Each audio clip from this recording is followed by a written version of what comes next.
சந்தனம் மணக்குது, கற்பூரம் ஜொலிக்குது. சந்தனம் மணக்குது, கற்பூரம் ஜொலிக்குது. கந்தகிரி கோயில் வந்தால் நன்மையெல்லாம் நடக்குது. கந்தகிரி கோயில் வந்தால் நன்மையெல்லாம் நடக்குது. சந்தனம் மணக்குது, கற்பூரம் ஜொலிக்குது.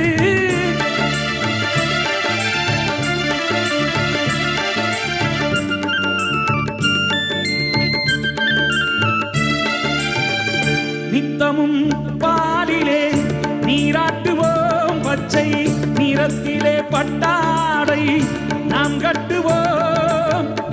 நித்தமும் பாலிலே நீராட்டுவோம், பச்சை நிறத்திலே பட்டாடை நாம் கட்டுவோம். திருநீரின் தத்துவம் தந்தை என்போம்.